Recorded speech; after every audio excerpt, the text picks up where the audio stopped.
നമസ്കാരം. Raf talk ഫുട്ബോളിലേക്ക് എവർക്കും സ്വാഗതം. നിങ്ങൾക്ക് മാനേജറെ മാറ്റാം, പക്ഷെ റിസൾട്ട് മാറ്റാൻ പറ്റില്ല.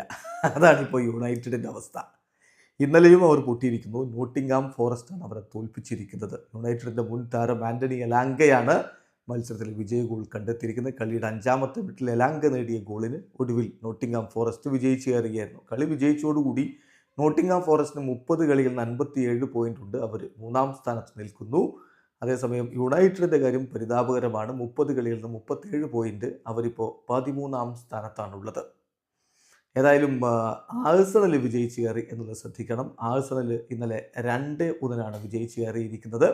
അതിലേറ്റവും ശ്രദ്ധേയമായിട്ടുള്ള കാര്യം ബുക്കായോ സാക്ക കളിക്കളത്തിലേക്ക് മടങ്ങിയെത്തി സബ്സ്റ്റിറ്റ്യൂട്ടായിട്ട് ഇറങ്ങി. അദ്ദേഹം ഗോൾ അടിച്ചു. 101 ദിവസങ്ങൾക്ക് ശേഷമാണ് കളിക്കാനിറങ്ങുന്നത്. പ്രീമിയർ ലീഗിൽ അദ്ദേഹത്തിൻ്റെ വക ഗോളും വന്നു.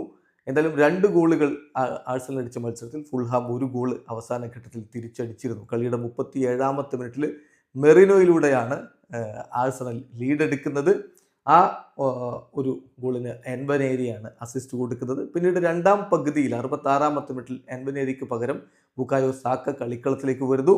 ഒരു 10 മിനിറ്റ് ആകുന്നതിന് മുമ്പ് തന്നെ അദ്ദേഹത്തിൻ്റെ വക ഗോൾ വരികയും ചെയ്തു. മാർട്ടിനെല്ലിയുടെ കിഡ്ലൻ ഒരു അസിസ്റ്റിൽ നിന്നാണ് ബുക്കായോ സാക്കയുടെ ആ ഗോൾ പിറക്കുന്നത്. ഏതായാലും ആഴ്സണൽ വിജയിച്ച് കയറി, സന്തോഷം. പക്ഷേ അവർക്ക് ഒരു വലിയ തിരിച്ചടി. ഗബ്രിയൽ മഗല്ലസിന് പരിക്ക് പറ്റി കളിക്കളം വിടേണ്ടി വന്നിരിക്കുന്നു.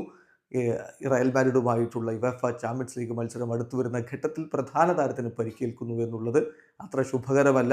കളിക്ക് ശേഷം മൈക്കിൾ ആർട്ടിറ്റ പറഞ്ഞത് തീർച്ചയായിട്ടും അദ്ദേഹത്തിന് ഡിസ്കംഫർട്ട് ഉണ്ട്. എത്രത്തോളം ഗുരുതരമാണ് എന്നുള്ളത് നാളത്തെ വിശദമായ ടെസ്റ്റുകൾക്ക് ശേഷമേ പറയാൻ കഴിയൂ എന്നാണ്. വീഡിയോ അവസാനിക്കുന്നു. ഫുട്ബോൾ ലോകത്തെ കൂടുതൽ വിശേഷങ്ങളുമായി റാഫ് ടോക്സ് എത്താം.